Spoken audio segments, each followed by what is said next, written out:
adik-adik, selamat pagi, selamat datang lagi di sekolah minggu online ya. Sebelum kita mulai sekolah minggu, kita mau berdoa dulu sebelumnya. Nah adik-adik, duduk yang rapi, dengan sikap yang baik, kita mau mulai berdoa ya. Yuk kita berdoa, lipat tangan, tutup mata, kita berdoa. Selamat pagi Tuhan Yesus, terima kasih Tuhan Yesus untuk penyertaan Tuhan sampai saat ini. Tuhan, sebentar kami mau mulai sekolah minggu, kiranya Tuhan yang siapkan hati, pikiran, dan telinga kami Tuhan, agar kami dapat mengikuti sekolah minggu dengan baik. Terima kasih Tuhan Yesus, amin. Nah adik-adik, sekarang kita mau nyanyi lagu ini ya. Di dalam dunia ada dua jalan. Buat yang belum tahu, kita sama-sama belajar ya. Kita nyanyi bareng yuk.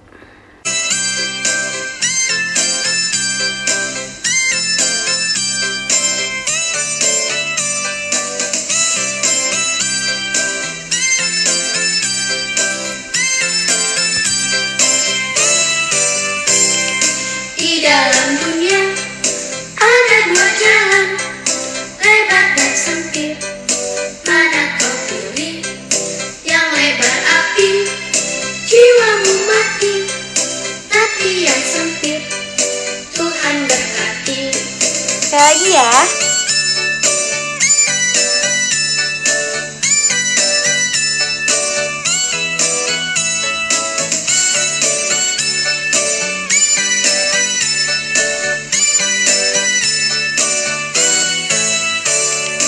Di dalam dunia ada dua jalan, lebar dan sempit. Mana kau pilih? Yang lebar api, jiwamu mati. Tapi yang sempit, Tuhan berkati. Tapi yang sempit, Tuhan berkati. Nah, adik-adik, sekarang kita mau nyanyi lagu kedua. Kita mau nyanyi lagu ini ya, Jalan Serta Yesus. Nah, adik-adik yang di rumah, semuanya kita bangkit berdiri. Ada papa, ada mama, ada kakak, ada dede, ada saudara. Semuanya kita ajak bangkit berdiri, terus kita pakai gerakan ya. Yuk, kita nyanyi bareng.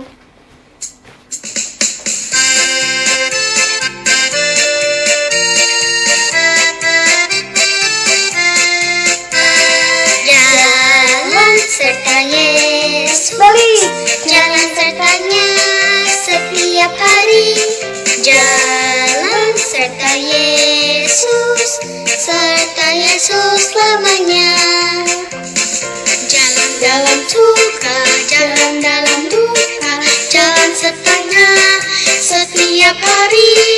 Jalan dalam suka, jalan dalam duka, serta Yesus selamanya. Sekali lagi ya. Jalan serta Balik. Yesus, jalan sertanya setiap hari. Balik. Jalan serta Yesus selamanya. Jalan dalam suka, jalan dalam duka, jalan sertanya setiap hari. Jalan dalam suka, jalan dalam duka, serta Yesus selamanya. Serta Yesus selamanya. Serta Yesus selamanya. Nah, adik-adik, dari lagu tadi kita bisa ambil kesimpulan kalau kita dalam suka, dalam duka, kita tuh harus selalu beserta sama Yesus. Dan kalian tuh harus ingat, Tuhan Yesus juga pasti selalu beserta sama kita. Jadi kalian jangan lupa untuk selalu mengandalkan Tuhan Yesus, dan jangan lupa untuk selalu berdoa. Selamat mendengarkan firman Tuhan adik-adik. Bye. Selamat pagi adik-adik, salam sehat, salam jumpa dari kakak di sini. Tetap selalu memuliakan nama Tuhan Yesus, Juru Selamat kami yang hidup. Adik-adik, sebelum mulai ibadah ini, sebelum kita mendengarkan firman Tuhan, mari kita berdoa. Ya Bapa yang berada dalam tata kerajaan di surga, sebentar kami akan mendengarkan firman-Mu. Biarlah kami selalu taat kepadamu. Biarlah Roh Kudus-Mu bekerja untuk kami semua. Ya Yesus, terima kasih Bapa. Amin. Adik-adik, masih ingat kan cerita minggu lalu tentang Raja Yoyakim, pembuangan di Babel. Nah, untuk minggu ini kakak akan bercerita tentang Daniel di istana Babel. Bahan Alkitabnya kita ambil dari Daniel 1 ayat 1 sampai 21. Adik-adik dipandu mama papanya ya untuk membacakan ayat ini. Adik-adik, hari ini kan kita akan cerita tentang Daniel di istana Babel. Siapakah Daniel ini? Adik-adik, cerita lengkapnya simak video ini ya.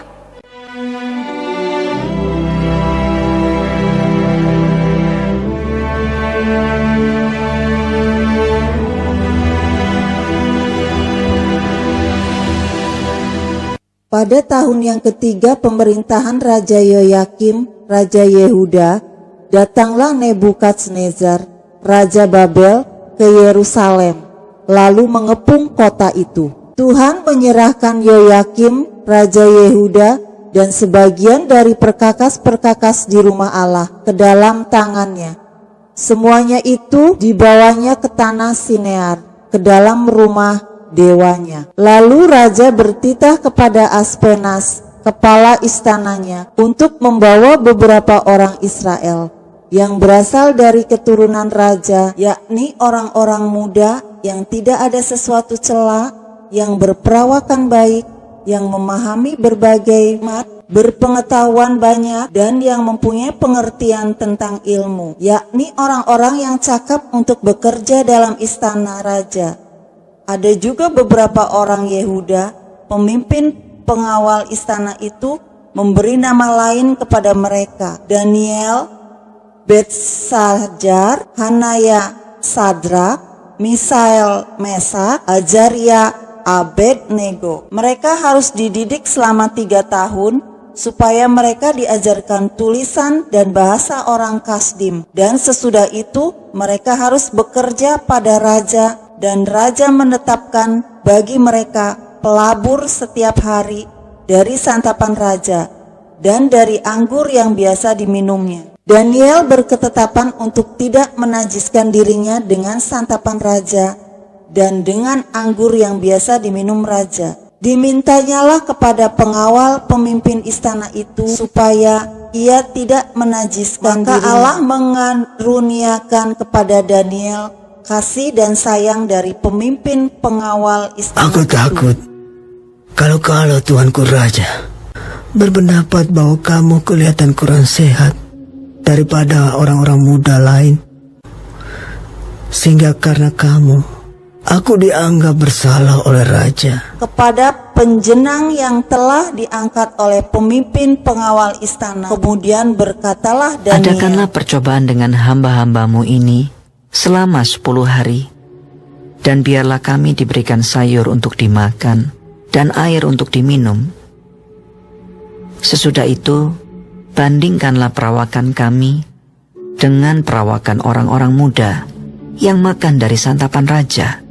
Kemudian, perlakukanlah hamba-hambamu ini sesuai dengan pendapatmu. Setelah lewat 10 hari, ternyata perawakan mereka lebih baik dan mereka kelihatan lebih gemuk daripada semua orang muda yang telah makan dari santapan raja. Kemudian penjenang itu selalu memberikan sayur kepada mereka, kepada keempat orang muda itu. Allah memberikan pengetahuan dan kepandaian tentang berbagai-bagai tulisan dan hikmat. Sedang Daniel juga mempunyai pengertian tentang berbagai-bagai penglihatan dan mimpi. Setelah lewat waktu yang telah ditetapkan raja bahwa mereka sekalian harus dibawa menghadap ke hadapan Nebukadnezar, raja bercakap-cakap dengan mereka dalam tiap-tiap hal yang menentukan kebijaksanaan dan pengertian. Yang ditanyakan raja kepada mereka tidak didapati yang setara dengan Daniel, Hanaya, Misael, dan Azaria. Mereka 10 kali lebih cerdas daripada semua orang berilmu dan semua ahli jampi di seluruh kerajaannya. Maka bekerjalah mereka itu pada raja. Daniel ada di istana sampai tahun pertama pemerintahan Kores. Adik-adik, Raja Yoyakim adalah ayah dari Raja Yoyakin yang diceritakan minggu lalu. Pada masa pemerintahannya, Raja Nebukadnezar, yaitu Raja Babel, menyerang kota Yehuda untuk menangkap beberapa orang-orang, termasuk orang-orang keturunan bangsawan, dan tidak ada satupun yang lolos.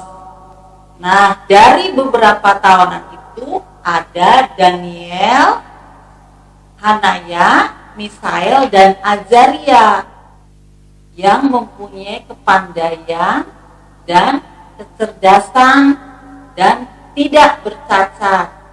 Adik-adik tadi sudah simak kan video yang tadi kakak putar? Nah, dari cerita tentang Daniel di Istana Babel ini, adik-adik tentunya inginkan kepandaiannya seperti Daniel dan ketiga teman-temannya.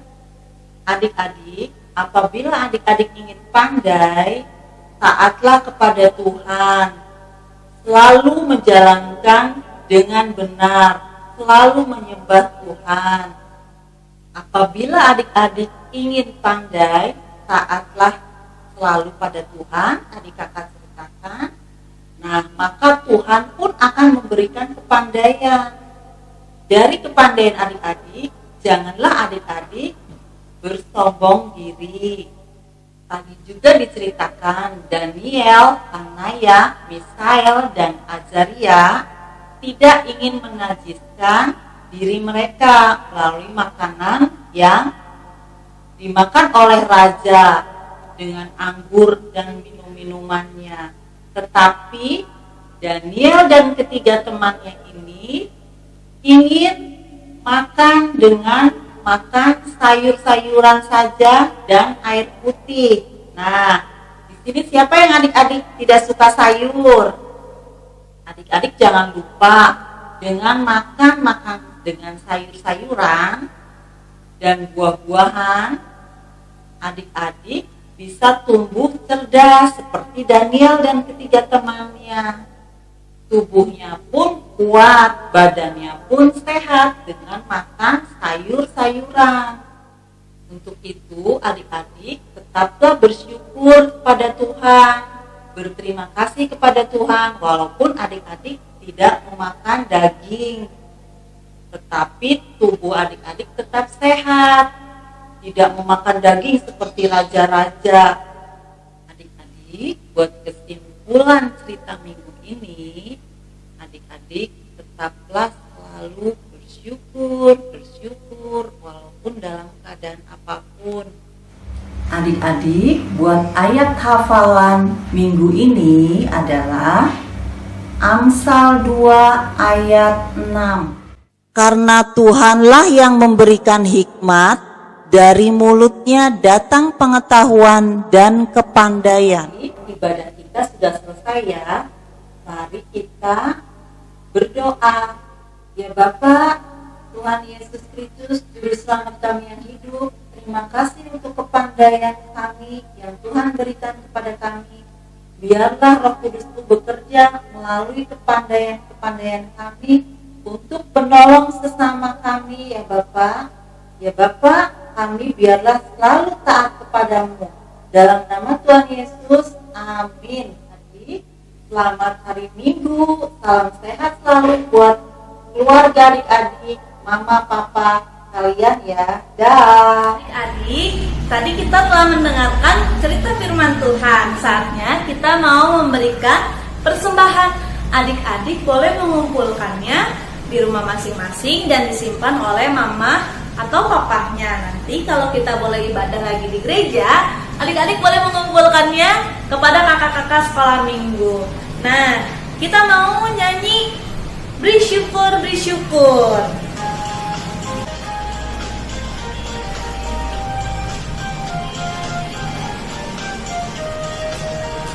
Beri bersyukur, bersyukur, bila syukur, bersyukur, susah ataupun senang bersyukur.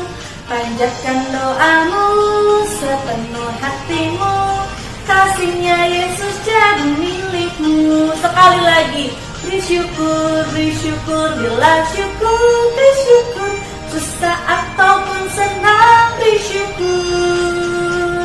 Panjatkan doamu sepenuh hatimu, kasihnya Yesus jadi milikmu.